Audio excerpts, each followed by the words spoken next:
Everyone. I'm Yevgena Lazic. I'm the Associate Director of the Center for Russian, East European, and Eurasian Studies. And on behalf of the Center, I'd like to welcome you all today and to say how pleased we are to have this opportunity to host today the former Defense Minister of Ukraine, Alexei Reznikov. So today's session, Mr. Reznikov will be offering opening remarks, and after that it will be a conversation moderated by Stephen Pfeiffer, and we will also open to the audience for Q&A. I would like to introduce Stephen Pfeiffer, who will then introduce Mr. Reznikov more properly. So Stephen Pfeiffer is an affiliate here at Stanford of CSAC, the Center for International Security and Cooperation at the Freeman Spogli Institute for International Studies.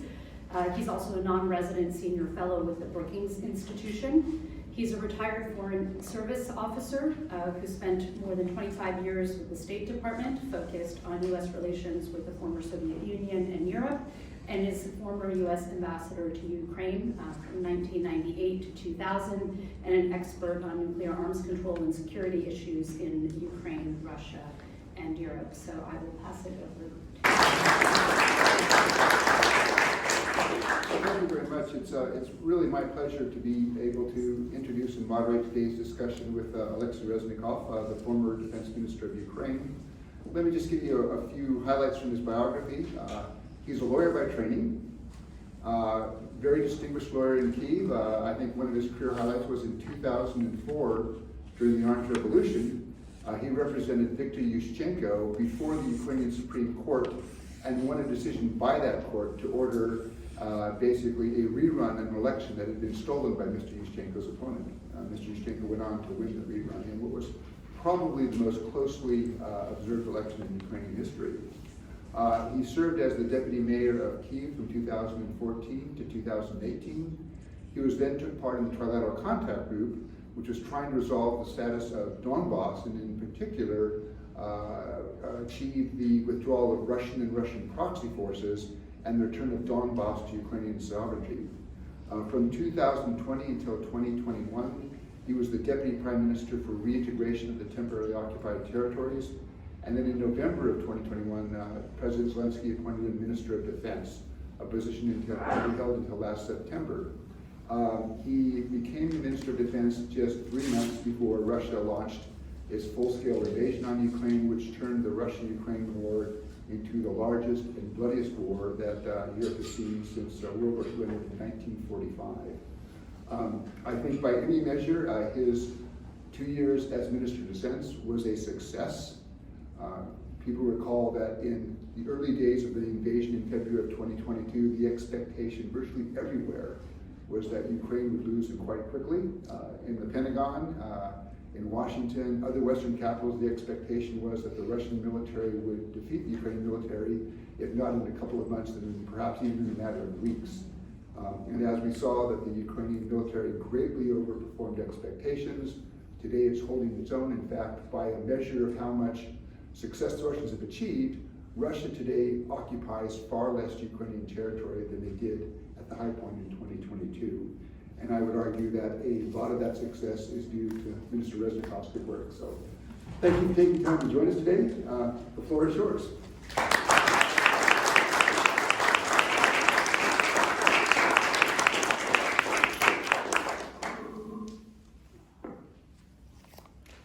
Thank you very much, Ambassador. You hear me? Okay, good. So, dear friends, our meeting is taking place when not just Ukraine, but the whole free world became a little safer. After 7 months of worries, I mean some process in Congress and the House of Representatives, they made the decision, and I'm using every opportunity to express my heartfelt gratitude to the people of the United States for the American aid to Ukraine. I would also like to thank the government and the Congress for their strong bipartisan support. I remember the earlier stages of our conversation about weapons for Ukraine in the late 2021. I come as a freshly appointed minister to the Washington, D.C. I met my counterpart, and right now I think it's really my friend, Secretary of Defense Lloyd Austin, and his team. After that, it was meetings in the State Department. And when I asked them to give us just Stingers to support our armed forces, the first answer was, Alexei, it's impossible. But now I'm living in a dogma, or it's my philosophy, everything what is impossible today became possible tomorrow. As you know, we started with the Stingers in January 2022 from the Lithuania, from the Vilnius. It was the first package of Stingers, and right now we have everything, I mean NATO standard kind of weapon or artillery, 155mm, MLRS systems, tanks, I mean battle tanks, armed infantry fighting vehicles, and soon we will have F-16 as an aerial platform as a part of our air defense systems like Patriot, NASAM, SAMP-T, IRIS-T, and other smart, sophisticated systems which help us to cover or to defend our sky. And after then, this full-scale invasion began. I remember how the Rammstein format developed. By the way, we are about to celebrate its secondary anniversary. It was 26th of April. It was 2 years of the existing this format Rammstein. I call it Rammstein Club. In my experience, this conversation often focused on our values and beliefs. We may have let the practicalities slip a bit from our focus. So let me remind you a couple things. I would say that the defense forces of Ukraine has destroyed professional Russian army. As my general told me, it's professional core of Russian army. And the Kremlin has spent hundreds of billions of dollars and 50 years since Putin's infamous Munich speech preparing their army. I'm talking about hundreds of thousands of soldiers, tens of thousands of pieces of equipment. According to the last British research, they printed that the only manpower losses of Russia, they have more than 450,000 soldiers killed in actions and wounded in actions. Russia losses include the flagship cruiser Moskva and the number of warships of the Black Sea Fleet. And you know, only 100 years ago, a Japanese fleet sunk the Russian flagship to the sea near the Tsushima. And after that, in Black Sea, Ukrainian Navy, using the Ukrainian Navy missiles Neptune, sank the Russian flagship. So it became very famous dive spot or dive site for scuba diving. So I invite you to join me after that. We will finish this war and we will see the real wreck on the bottom of the Black Sea, wreck of Russian flagship.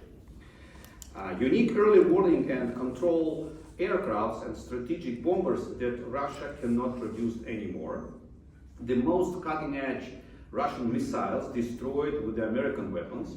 I mean, Kinzhal, very famous supersonic missile, was engaged by Ukrainian Air Force Defense using United States Patriot. The most cutting-edge Russian air defense systems like S-400, they too were destroyed with the Western weapons right in front of the eyes of buyers in China, India, Turkey, and elsewhere. We have crushed their resources that Russia has been amassing since the Soviet era. The Kremlin's military potential, which had been a threat to Europe, NATO, and every country of the free world, was drastically undermined.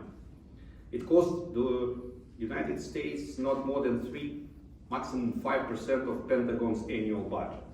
American soldiers were not being killed in the process. The lion's share of assistance funds went to American companies and created new jobs. The US upgraded its arsenal. It is no coincidence that a number of congressmen from both parties describe support for Ukraine as the best investment into the American security. Russia is a dictatorship where opposition politicians and journalists are jailed and killed, where the justice system, human rights and freedoms have been crushed. The Kremlin finds allies in regimes of the same nature like Iran, North Korea, China, and probably one more. We are back to the term of the axis of evil, a coalition of dictatorships united against the free world. If the aggressors in this coalition are not defeated in Ukraine, there will be new conflagration around the world. In Europe, in Latin America, in Asia. In those conflicts, American soldiers will be dying. The cost for the US in terms of direct expenditure and economic losses will increase exponentially. This is why it makes practical sense for the US to support Ukraine. All the more so because it will be a success story. Ukraine has every chance to win. Ukrainians have already demonstrated not just outstanding strength, but also outstanding creativity that obviates Russia's numerical superiority. Now, Russians can only advance thanks to their air superiority. Their bombers are leveling whole cities, and to the artillery that raises every obstacle from the distance, while our cannons and MLRS systems stay silent because of shell and missiles shortage. We need to chase away the Russian aviation. To do so, we require air defense systems and F-16s as a component of our air defense. And I'm sure that maybe next type of aerial platform would be Gripen from Sweden. As I discussed it before with the Minister of Defense of Sweden, he told me, Alexei, when we will join to the NATO, when we became the full-fledged membership in NATO, probably we will be ready to discuss with you our production from the Saab industry line. It means Gripen and like the second type of aerial platform for our defense, air defense system. So we need long-range weapons to destroy Russian supply depots. To do so, we require high-precision shells and missiles such as ATACMS or GDAM. And as you know, the question of ATACMS became again possible. Then it was impossible a couple months ago. Left without air support and supplies, Russia's soldiers will turn and flee like it was done in 2022. However, there is no time to be wasted. The more time we give them to dig in, the harder will it be to budge them. Like it was in last summer when counteroffensive campaign was, I would say, extremely overestimated. But they really built up their 3 lines with the minefields, and it was very, very difficult to break through these 3 lines during last summer. So they will also use any delays to adapt to our tactics and to copy our technical solutions. That this happened with the drones. Therefore, Ukraine should not just receive financial and military assistance, but also finally get the recognition for its role in the collective defense. If developed properly, our capabilities will be useful for all. What Ukraine can already offer to its partners, now it's knowledge.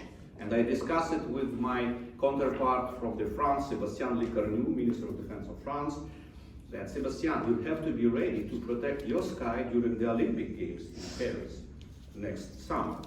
You have to know how to fight, how to defeat, for example, Iranian drones. Iranian drones can fly 1,000 kilometers and deliver threat and atrocity to the Olympic Stadium.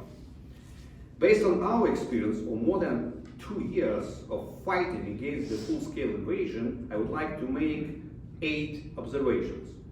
First, the tough challenge facing the democratic countries on the eve of future conflicts is recognizing threats and making decisions regarding their response to them.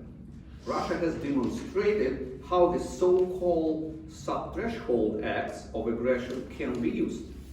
Literally, anything can be weaponized, including migrants, navigation routes, freedom of speech, food access, and supply chains of various raw materials.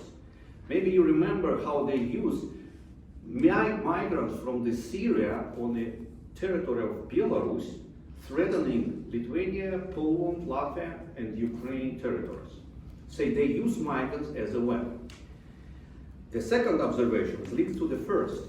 The threat of cognitive warfare is increasing. I mean the warfare that affects our capacity to process information and draw conclusions. This is especially relevant in view of the AI capabilities. Barely a day passes without the news about manipulations involving deepfakes. Russian propaganda makes active use of them. Given the rapid information spread, none of the traditional fact-checking methods are sufficiently fast. We need technical solutions to recognize AI-generated content and response protocols. The traditional disinformation which spreads across the web fast and in large quantities is a related threat. I have a personal example. This fall, autumn of 2023, the BBC, very famous TV company from the United Kingdom, and United States Digital Laboratory posted an expose of an attack against me and my family back from when I was the Minister of Defense. The disinformation campaign created fakes alleging that my daughter bought luxury real estate in France and in Spain, and as well as very pricey car with the golden disc. It was probably Mercedes McLaren red color with the golden disc and red salmon. These fakes were subsequently widely promoted in 5 European languages across Twitter, TikTok, and other social media websites. They reached dozens of million users in Europe, and after that, the administration of TikTok confirmed that it was really a Russian paying campaign against me. The goal was evident: to drag down support for Ukraine and slow down the allocation of the weapons we needed. Cognitive warfare is becoming another domain of wars. In this sphere, the opponent is trying to turn democratic freedoms into a vulnerability. Third, the cyberspace. The attack on Ukraine in 2022 started with the massive cyber attacks. The missiles and tanks followed its steps. The cyber groups created by or allied with the enemy states are an increasing cross-border threat. Our expectations of our own defensive and offensive capabilities in the cyberspace should increase accordingly. In general, the factors I mentioned are weapons of influence. To meet these challenges, we need political institutions of new quality as well as the technical and technological solutions. What is of crucial importance here is to change our approach from merely responding to threats to taking proactive steps. Otherwise, dictatorships will have an advantage. Ukraine's example demonstrates that a proactive aggressor can be successful. Responding after the fact means that you will suffer huge casualties and damage. Proactive, preventative measures have to be activated at the first instance of sub-threshold aggression. Sanctions and more. Let's proceed to combat. 4. Russia reminded the world that on the fact that many had forgotten autocracies, regimes don't care about casualties. Autocracies don't have a limit to acceptable losses.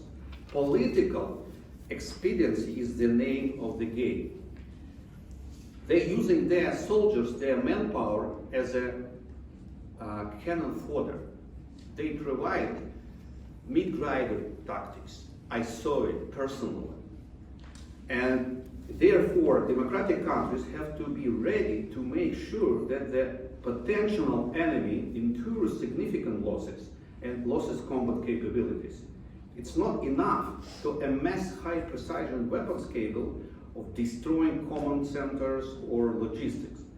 This war really, the war against authoritarian states turns into a real zombie horror. 5.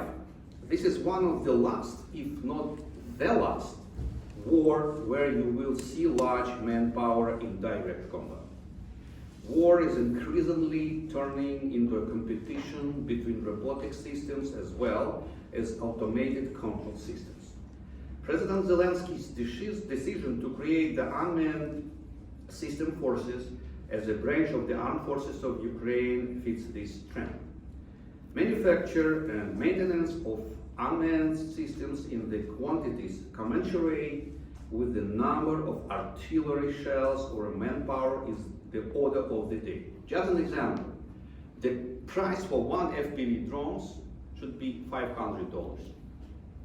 The price for one shell, 155mm caliber for the artillery costs 3,000 euros or $3,000. Just compare. This would entail changing many civilian policies and military doctrines. 6.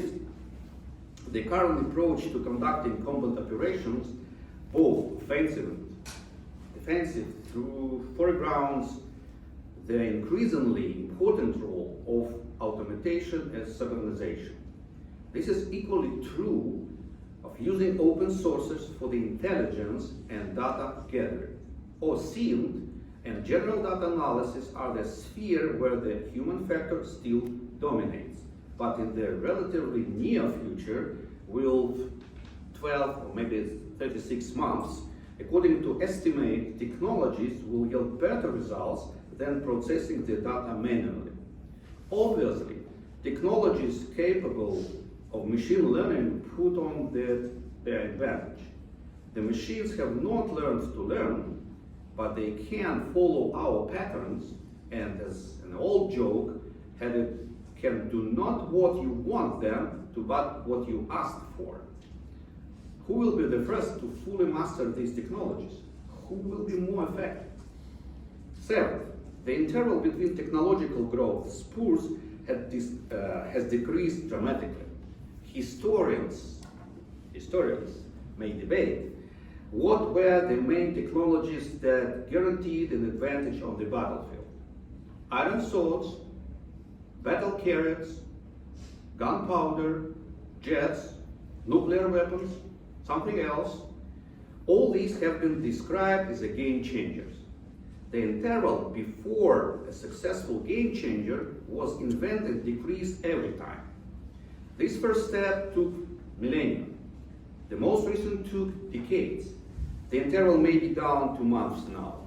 Every 3 months, we got new information from the battlefield with the new ideas, new designs, new solutions, and it's changing everything. 2 years ago, Ukrainian Neptune missiles, as I mentioned before, destroyed the flagship of the Russian Black Sea Fleet, the cruiser Moscow. It was created as an aircraft killer during the Soviet period of time. Today, Ukrainian drones have de facto neutralized the entire Black Sea Fleet of Russia. The base of Crimea are turning into a graveyard for Russian ships. And it's allowed us to open grain corridor from Odessa alongside the seashore of the Romania, Bulgaria, Turkey, and Bosphorus Straits. And right now, Ukrainian sunflower oil, grain, corn, delivered to the Asia countries, Africa countries, and other countries need to eat something. Thanks to this, it was possible to unlock the ports of Odessa, as I said. We are witnessing a new game changers every 6 to 9 months. We developed FPV drones and gained an advantage. 2 years ago, I heard about FPV drones. I was sure that this is a toy for kids. But today, it's a real serious weaponry. Electronic countermeasures are improved, and this advantage negates the impact of FPV drones. Improving loitering munitions with computer vision capabilities negates electronic countermeasures and provides another advantage. We have battle-tested the Wunderwaffe that destroys loitering munitions or FPV drones with the lasers, and this advantage negates the enemy's earlier advantage.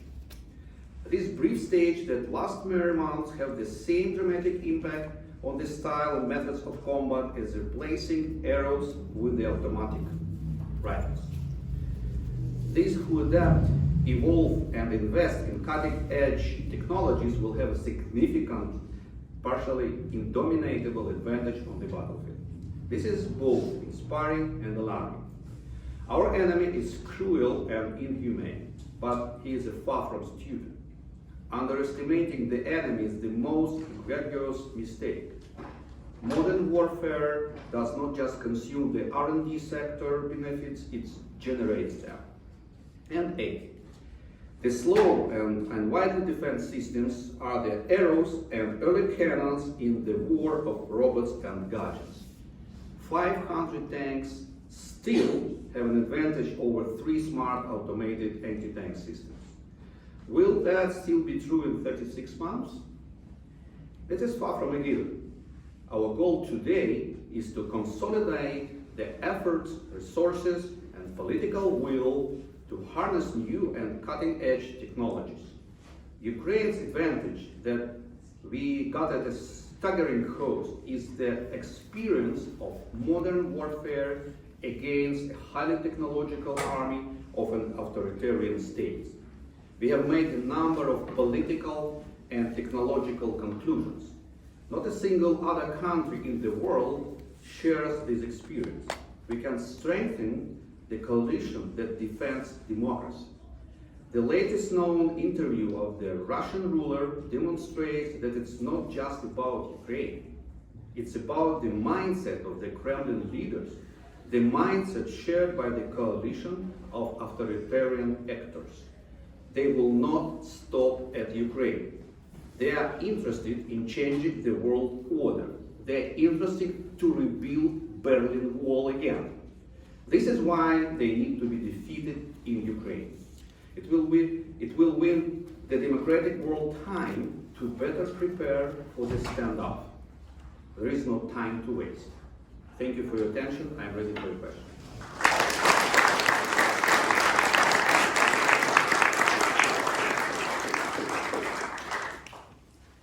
Well, Mr. Minister, thank you very much for that presentation. Let me second your final point, is that, of course, Ukraine is fighting for its own survival, but I also believe that Ukraine is also fighting for Europe and for NATO. And that in America, we do have a direct interest here in that if Russia prevails in Ukraine, that Russia will then be a much greater threat to the rest of Europe and the United States. Let me take my prerogative as moderator to pose a couple questions to you before I open it up to the audience. The first question, I'd like to go back to February of 2022, before the invasion. And the reason I ask is I was in Kyiv on January 31, so 3 weeks before the Russians invaded. When we talked to people in the government, only one person expected the Russians to invade. That was one of your deputy ministers. But his expectation was that the Russians might do a minor action in Donbass. No one, at least talking to us, was anticipating the kind of invasion that the Russians unleashed. Between that point on January 31, though, and February 24, obviously, though, you figured it out. So can you describe, at what point did you conclude that it was coming? Because it was pretty clear that the Ukrainian military, it dispersed aircraft, dispersed air defenses. A lot of the targets the Russians hit in that first night were empty. So at what point did you come to believe? Could you talk a little about the preparations that you made, which I think preserve a significant amount of Ukrainian military capacity? I think that the real answer is it's a difference between what we what kind of messages we delivered publicly and we did in reality simultaneously. Maybe a very, very similar situation was in Israel in 1972. I saw just a new movie with the name Golda, about the Golda Meir, Prime Minister of Israel. And first minutes of this film remind me, it was like a flashback in my memory. I saw the same parallel situation because she met or joined her military cabinet. She got the message that invasion should be during the celebration of the Judge Yom Day. Kippur, Yeah. So one representative of the intelligence said yes, it would be invasion. The second said no, no information. One soldier or general said yes, they are ready. Other said no, they are not ready. They have no capacity. This same situation was in our cabinet. Our Americans and British partners told us yes, invasion should be. European partners, especially from Germany and France, told us no evidence. They are not ready. We as civilians asked our generals, guys, can you describe what is going on? The answer was yes, they have capacity, they have manpower, but they still didn't prepare a striking formation according to their books, according to the academy philosophy. The same situation was during the spring period 2021, before the Easter days. The same 140,000 soldiers of Russians were accumulated alongside of our borders, including Crimea. Then Putin got 2 phone calls with the President Biden after the election, and personal meeting in Geneva in Europe. 8 hours of communication, and they turn around their messages and go from our border. Again, Hotam. Somebody says yes, it's imminent. Somebody says no. We asked in Munich conference, President Zelensky, it was 1 week before the invasion. I was with him in his delegation. I hear all words from the American side and European side. Volodymyr, you have to recognize that this full-scale invasion imminent. Okay, answer was from my president's side. Let's switch on sanction regime. No, we will switch on sanction regime after the invasion. You saying us that is imminent. Let's do it. Okay, give us the weaponry. Oh no, it's a problem. So, how you can believe if somebody say it's an imminent, and after that, this behavior looking like the cancer relatives who is dying in a hospital. It's the last words. That's why we answered, we will fight. In any case, we will fight, because it's a question of surviving. It's a question of, it's existential question of the nation. We will fight, doesn't matter.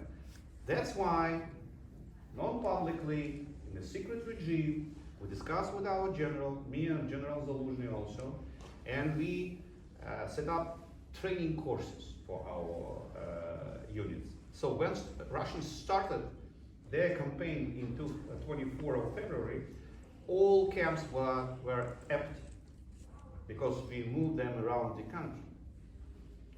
So we were ready, but in normal human nature, if you know about the threat, but you're praying that these threats will be only in the project, not in the reality. But we really, again, I had a phone conversation with the Belarus Minister of Defense, Mr. Krein. He promised me, he gave me the word of honor of the officer, nobody will cross the border from the Belarus side. And I informed our parliament officially that I got this message from the Belarus country. But you know the result, Chernobyl, and after the Pripyat River, etc., etc. So maybe it's a hardest moment of personal responsibility of all politicians in that hard period of time. You have to deliver to your population, no panic, be calm. In other way, they will block roads. The blocking roads will not allow to move your armed forces units. That's why it's our responsibility to say something publicly, but do simultaneously another way. That's better. But did you hear everything? Yes. Let me ask one other question. Happily, the American Congress, unfortunately, it waited too long, but it has now approved assistance to Ukraine. And the Biden administration last week announced 2 tranches of $7 billion. Looking over the next 6 months, how do you think that will have an impact, and what do you think will be happening on the battlefield for the next 6 months? You know, I'm a lawyer.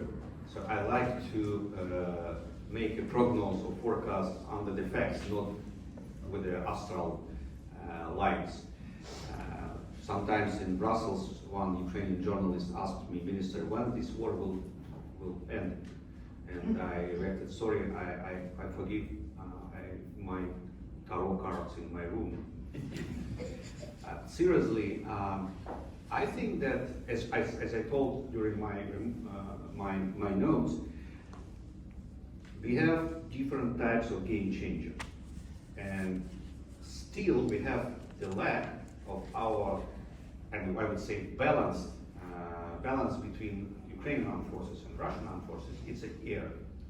They still have superiority in the air because they use more modern, more sophisticated aircrafts like Su-35, for example.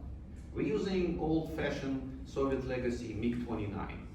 MiG-29 can see, using the eyes, radars, only on a 60 kilometers range, and engage or hit target on a range 30 kilometers.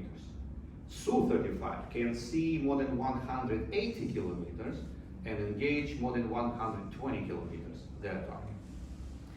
That's why F-16 is crucial decision. That's why we need to use F-16 in the sky to make balance, so to ruin the superiority in the air. When you have superiority in air or as minimum balance, you can use land forces more successfully, more efficiently. That's why my expectation that during this summer we will see F-16 with the Ukrainians symbols in the air, and we will see that the situation will be changed. Like it was done when we got artillery 155 millimeters in May. It was M777 from the United States. It's opened the door or opened the portal to other partners to give us the same artillery systems NATO standard, like German, France, Poland, Slovak, and Belgium, England, and others. It opened the stockpiles with the ammunition 155, because in our armed forces we had 152 Soviet systems, but the lack of ammunition for them 152. It was a real game changer. After that, long range systems like MLRS, like HIMARS or M270, opened the doors again for the France LRU, from the Germany Mars, so we used them on the battlefield. After that, Iron Fist, like battle tank, like Leopard, Abrams, and Challenger, and different types of armed vehicles, personal armed carriers and infantry fighting vehicles, Marder, Bradley, Archer, SV-90, and others. So we have a serious zoo of these tanks. Sea drones, the situation on the sea, and for the intelligence, for the striking campaign, etc., etc. But we still have priority number one, air defense systems, missiles, launchers, and aircraft. And I think that it will be the next turn point moment during this summer. Well, thank you. Let me go ahead and open up the floor to questions. Please identify yourself, and if you could also have a question mark at the end and a relatively short question, please. Sure. Mr. Minister, I'm Josh Kalanick. I'm a visiting scholar here at Stanford and an officer in the United States military. In your remarks, you talked about many of the new technologies that are being employed on the battlefield. And Ukraine has used those technologies to great effect in the current war. But many of these technologies like AI and drones have been adaptations of commercial systems that the military has very rapidly adapted for dual use.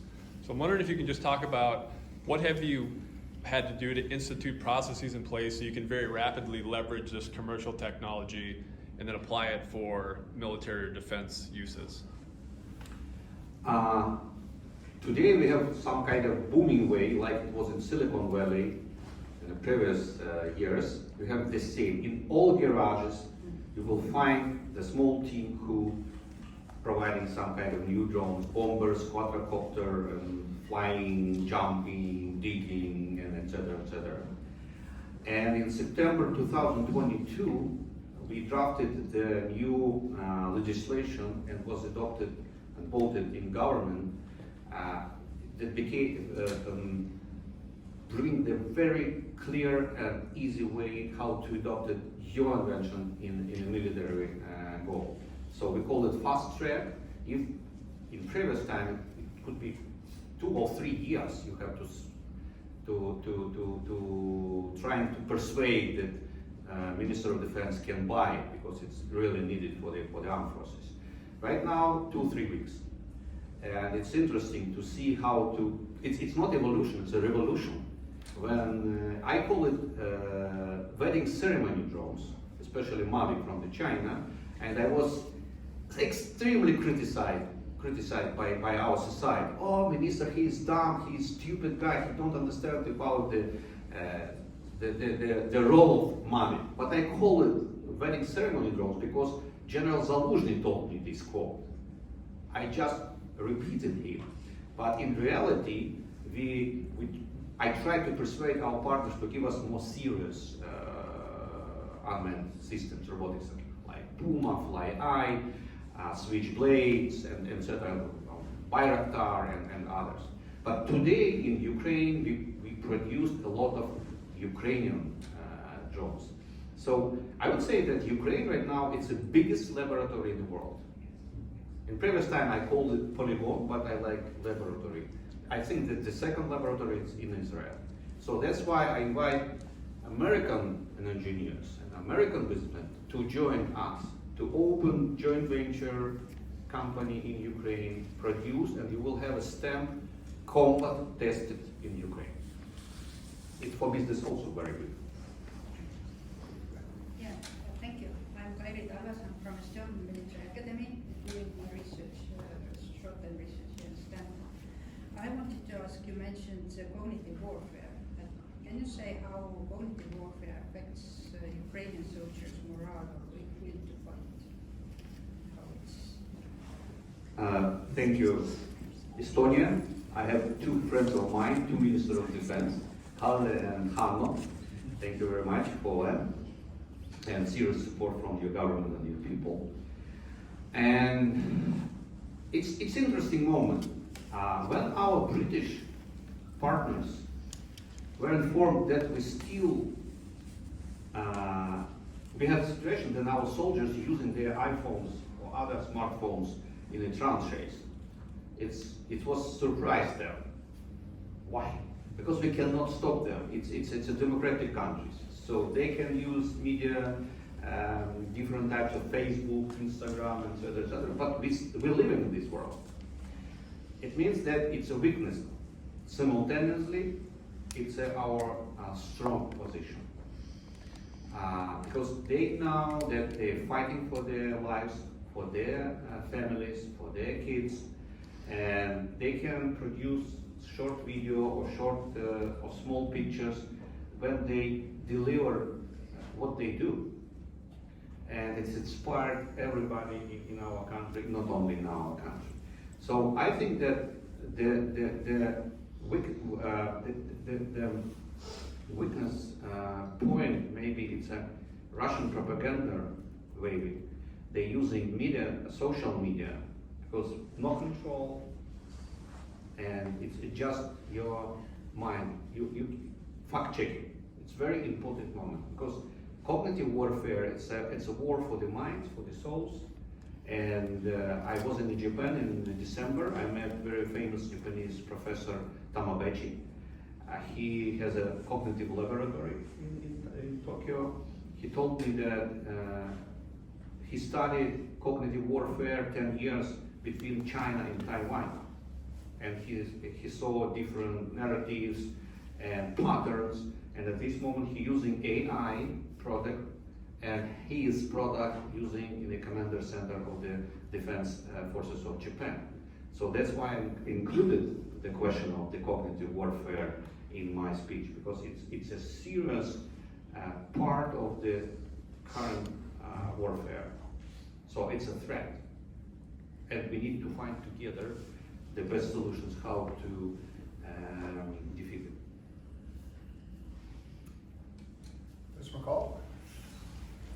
Good to see you. I Sorry I came in late, so if you covered this, I apologize, but I have two questions. One, I'm Mike Paul from Stanford. One, could you say, the Russians are also modernizing, they're also doing things. What gives you the greatest grief? What are you most concerned about the innovation on the Russian side? So that's question number one. And then two, and maybe if you covered this, I apologize. But to me, there's, in this technological revolution you're talking about, which I completely agree is happening, and we should all be studying it much more closely here at Stanford, by the way. And maybe you could help us do that. We'll come to that later. But there seems like there's this gap in what I would call man pads for drones, right? So air defense systems against drones that are not super expensive. That kind of weapon system. Could you tell us about, A, do you see that as a problem? It seems like drones are a big problem for your military. It seems like we're not providing the kind, it's just the money is not smart in the way that what we're providing. We're providing interceptors that are way too expensive to last for as long as tragically this war will go on. So third, what is the innovation in that space? Not the drones themselves, which you already talked about, but weapons that can shoot down drones. I would say that Russia has very serious advantage with the striking drones like Lancet and reconnaissance drones like Orlan 10. They're using them against, especially against our artillery systems. For example, we can see the fat target, as military is saying, but we cannot use Sweden Archer against them because it's very dangerous, because they see in the sky patrolling Orlan 10, who also will navigate Lancet. Second, it's other kind of electronic warfare jamming systems. Right. Very, very, very tight on the front line. So the first task for our engineer, how to break through the jamming systems. After that, they can fly. And normally, the strip on the front line during the first 8 years of this hybrid war, from 2014, was maximum 4 kilometers. Because 2 kilometers can shoot by sniper, or 4 kilometers mortar. So it was a kind of gray zone. Today, normally gray zone on the battlefield probably consists as minimum 20 kilometers, as minimum. And that's, you cannot use wedding ceremony drones with the 5 kilometers flying capabilities. You have to use something with a long range, with the batteries, etc., etc. So I think that they have a serious advantage. That's why for us it's very important how to find new solutions to use without GPS navigation, with the inertial systems, and not only on the land, on the sea also, or under the water. And we're using against the Iranian drones double barrel machine guns, 12.7 millimeter, with a laser and thermovision camera. It's very successful. Because if you will use Patriot missiles against drones, it's stupid. So that's why we're trying to use different layer systems. Patriot have been protected by the Gepard or France Mistral systems. Gepard and Mistral have been protected by the double gun, so it's different layers. I think that for the military guys also it's very important knowledge from the other side.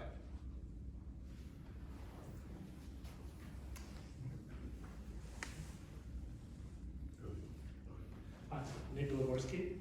I run Nova Ukraine, largest Ukrainian charity on the West Coast. My question is about Kharkiv. I'm from Kharkiv, and recently it's been under intense pressure by Russian glide bombs, guided bombs, which terrorizing the city. And I'm hearing consistently from my friends in Ukraine that Russia is preparing to attack and occupy Kharkiv again. How worried should we be, and what can Ukraine do to counter this? It's probably the toughest question because I discussed it when I was a freshly appointed minister in Israel. Because in Israel they have interesting systems, Iron Dome. This Iron Dome can protect sky against slow flying and low altitude flying rockets, like MLRS, like Grad, Smerch, and something else. They cannot protect against the ballistic missiles or cruise missiles. And 40 kilometers from the Russian border to the Saltovka district in Kharkiv, I would say it's the biggest living district in the Europe, Saltovka. I was there many times during this war. I guess that the Minister of Defense of Lithuania, Arvydas Anušauskas, he's the maybe most brave minister in the world, because he first came in March when Kiev was semicircled to Kiev, and he only one minister who visited Kharkiv during these 2 years.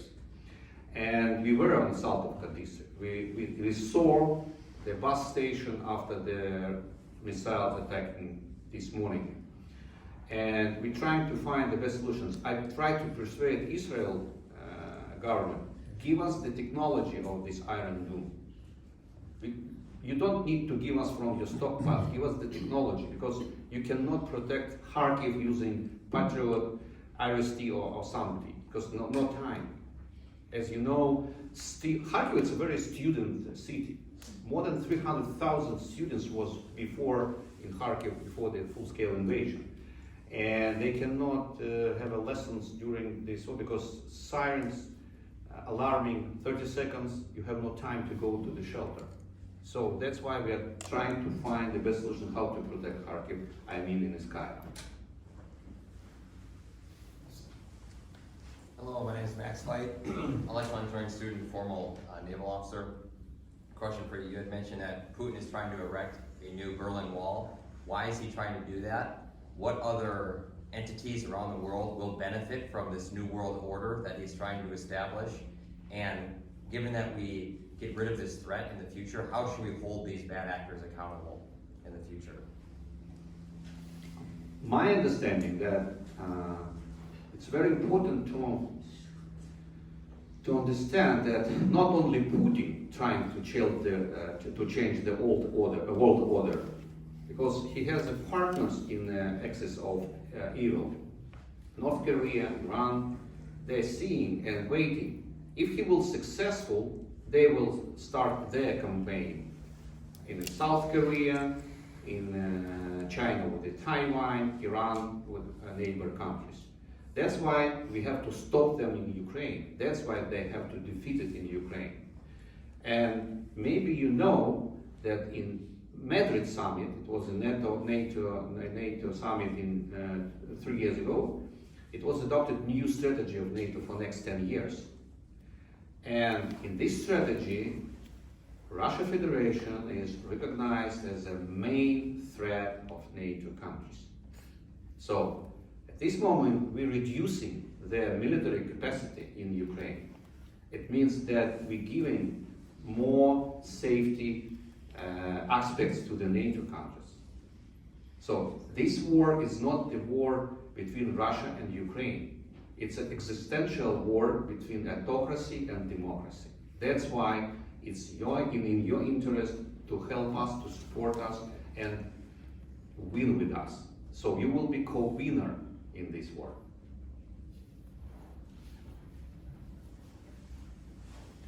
Thank you. First, thank you for the talk. My name is Greg. I'm coming from Estonia, and having been a teacher for a couple of years, I took very seriously the threat you were telling about cognitive warfare, especially because young people are very liable to that. My question to you is whether you can explicitly paint the picture for us. What have been the lessons in cognitive warfare that Ukraine has already deployed within its own borders to make its society more sturdy in the sense of cognitive warfare? Thank you. I would say that we're still learning. Lessons learned should be done. I would say that when Kyiv was semicircled, when Chernihiv district and Sumy district was occupied, our society was very united. When threats a little bit withdrawal from the Kyiv, from the Chernihiv, from the Sumy, our democratic habits became again very popular. Different politicians, parties starting criticize government. So it was like a new party of somebody who finished the war. So, but it's a democracy. It's our weakness, because autocracy, they have no this weakness. They have no any democracy habits. You cannot find in media, social media, who somebody will criticize Kremlin and his gangsters, or they will in jail or killed. So we continue trying to find the best solutions how to provide during the cognitive fair. My understanding that first step to recognize that cognitive warfare is reality, that cognitive campaign, cognitive attacking, it's reality. It's a part of war, especially modern war. We need to recognize them, how to indicate the threats. That's especially propaganda, especially disinformation waving, etc., etc. We have a lot of social media: TikTok, Instagram, X, former Twitter, Facebook, but they are living in the bulbs. It's like community bulbs and bulbs and bulbs.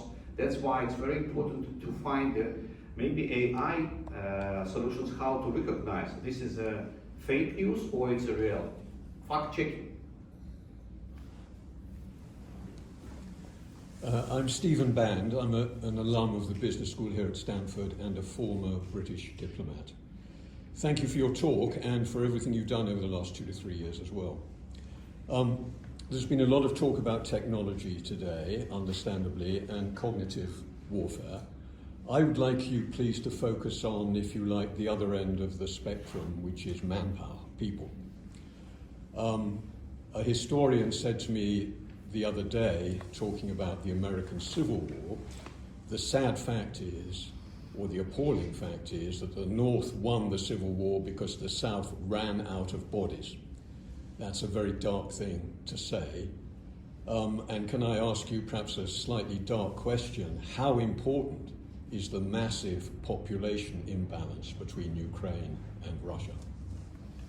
I have an answer. If you will try to compete with a country when population is more than 100 million, 130 million probably, and our country consists probably 30 million, approximately. It's like compare Japan and China. So I suggest to use very famous metaphor from the Bible, David and Goliath. So Goliath was very serious, strong, huge monster. David was small but smart and creative. He used sling against Goliath and he won. So we will not compete by manpower. We will compete using technologies instead of manpower and mind and creative. When this war was on the agenda in the autumn of 2021, a lot of people from different capitals of the countries perceived that it would be war between big Soviet army and small Soviet army. This was a mistake. We are not small Soviet army. We are modern Ukrainian army with 8 years of experience during the hybrid war from 2014, plus with the modern NATO standard weaponry, with Ukrainian approach how to use it, simultaneously using the Soviet era legacy also. So we're using arrows, battle carrots, with the robotic systems, with the space simultaneously. It's not the First World War, not Second World War, it's something else. It's a new modern war. I saw the registration book after the liberation of Hostomel airport. The next day I come with the General Syrski and my colleague Minister of Internal Affairs for the It was like awarding ceremony with the battalion who cleared this territory in Hostomel, Bucha, and Irpin. I saw corpses of civilians, I saw corpses of the Russian soldiers, mines, grenades, etc. And commander of this battalion showed me the registration book of Russian unit, Rosgvardia. And it's interesting moment, not only family name and rank, position, age. All of them, 120, were killed in action. Full company. The middle age of everybody of this Rosgvardia unit was 35 years. 35 years. It means that in 18th, they became a conscript, like in the Soviet army. 2 years they served as a conscript. After that, they signed a contract to be the professional military guy, serviceman. It means they spent in the army 17 years. When I say professional corps, their losses consist professional corps. Yes, they have a lot of modics, but they have no experience. They have no knowledge how to provide the war games. But we have to stop them, to defeat them using technologies, not the manpower and mind. You got time for one last question? Good afternoon. Thank you for the talk. My name is Carrillo. I'm at Stanford Law School. My question is, what do you think has changed in the thought process of public officials who initially said, let's not give them stingers to, let's consider giving them F-16s. What are the lessons you've learned from that? What do you think we need to do to make impossible possible faster? And what do you think what do you think Ukrainians around the world can do to make things possible? Thank you. Yeah. Thank you, Kirilla. I think that the main threat is Russians, certainly, but the second threat for us, for all of us, it's fatigue syndrome. Fatigue syndrome is a serious threat. If you will check TV channels broadcasting in 2022, you will see that Ukraine on the first position, or inside of the first 3 positions. Today, I think that you will not find Ukraine in the first position, maybe in 10. It means that fatigue syndrome influence to the people. People can pushing their politicians will push their government, and they will provide and make some decisions for us, for Ukraine, for our joint victory. My idea that all Ukrainians in the world have to fight with this syndrome fatigue. You have to continue to advocate it, to asking your neighbors, your colleagues, classmates, that Ukraine is still an agenda, because this is the question of again, it's a question of surviving, it's a question of the existential moment between autocracy and democracy. That's why they have to want pushing their politicians, their congressmen, their members of parliament, and then they will provide their policy faster in interest of Ukraine, because it will be in their interest. It's a win-win. It should be a win-win situation. Well, unfortunately, our time is up. Please join me in thanking Minister Reznikov.